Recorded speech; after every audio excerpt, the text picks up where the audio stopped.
Helmet पिंधा ना अपने এটা অধিকার হয় লগতে ব্যাক টাইম যদি এলাকা যদি হয় ওটা আগে কথা হয়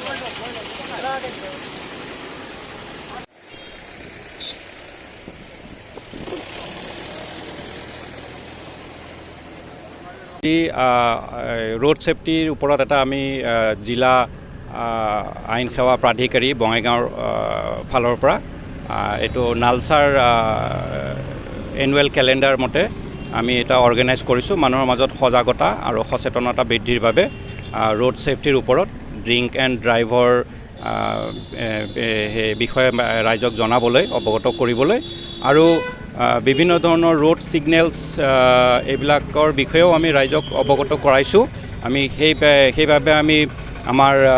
দ্বিতীয় অফিচৰ ফালৰ পৰা বিষয়ববীয়াই আমাক সহায় সহযোগিতা আজি আগবঢ়াইছে তেখেতসকলৰ যিখিনি লিফলেট আছে য'ত এইবোৰ সজাগতাৰ বিষয়ে যিখিনি ৰোড সাইন বা ৰোড সেফটিৰ বিষয়ে যিখিনি লিখি ৰাখিবলগীয়া থাকে সেইখিনি তেনেকুৱা ধৰণৰ লিফলেট তেওঁলোকে আমাক দিছে আৰু আমি আমাৰ ডিএলএছৰ ফালৰ পৰাও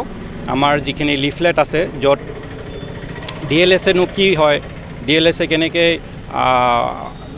নিডি পিপলখিনিক কেনেকৈ আইনী সাহায্য দিব পাৰি দুখীয়া মানুহখিনিক কেনেকৈ আইনী সাহায্য দিব পাৰি বিনামূলীয়াভাৱে সেইখিনি কথা য'ত লিখা হৈ আছে আমি সেই ধৰণৰ দুখন লিফলেট আমি ৰাইজৰ মাজত আজি বিতৰণ কৰিছোঁ আৰু লগতে আমি ৰাইজক এইটো এটা ফ্ৰেণ্ডলি ড্ৰাইভ হয় ৰাইজক এপাহ আমি ফুল যাচি পেলাই লগতে লিফলেট দুখন লগতে দিছোঁ যাতে মানুহে বস্তুটো অকণমান ইয়াৰ হেৰিটো বুজি পায় আৰু ইয়াৰ যিটো ইম্পৰ্টেঞ্চটো যাতে বুজি পায় সেইভাবে আমি এটা চেষ্টা কৰিছোঁ ৰাইজৰ মাজত আজি সজাগতাটো আনিবলৈ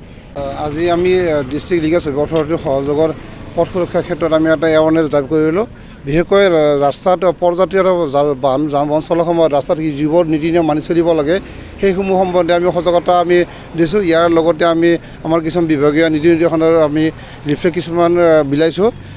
বিশেষকৈ আমাৰ এই ৰাস্তাত যান বাহন চলোৱাৰ সময়ত আমাৰ বিভাগীয়ভাৱে পঞ্চসূত্ৰ নীতি আছে সেই পঞ্চসূত্ৰ নীতিবোৰ আমি ৰাইজৰ জ্ঞাতাৰ্থে আমি বুজাই দিছোঁ সুৰাপান কৰি গাড়ী চলাব নালাগে অত্যাধিক বেগত গাড়ী চলিব নালাগে বাহন চলোৱাৰ সময়ত ৰাইডাৰবিলাক দুজনে হেলমেট পৰিধান কৰিব লাগে গাড়ী চলোৱাৰ সময়ত চালকৰ লগতে আৰোহীসকলেও ছিট বেল্ট ব্যৱহাৰ কৰিব লাগে লগতে যিকোনো বাহন চলোৱাৰ সময়ত যে আমাৰ মোবাইল ফোন ইউজ কৰিব নালাগে সেইটো বিষয়ে আমি সজাগতা কৰিলোঁ আৰু ৰাইজৰ পৰা যথেষ্ট সঁহাৰি পাইছোঁ আৰু অনাগত দিনত আমি আমাৰ ডিষ্ট্ৰিক্ট লিগেল ছাৰ্ভিচ অথৰিটিৰ ফালৰ পৰাই আমাৰ সহযোগত আৰু এনেকুৱা সজাগতা সভা আমি কৰি যাম বুলি আমি ছাৰৰ লগত আমি প্ৰতিশ্ৰুতিবদ্ধ হৈছোঁ।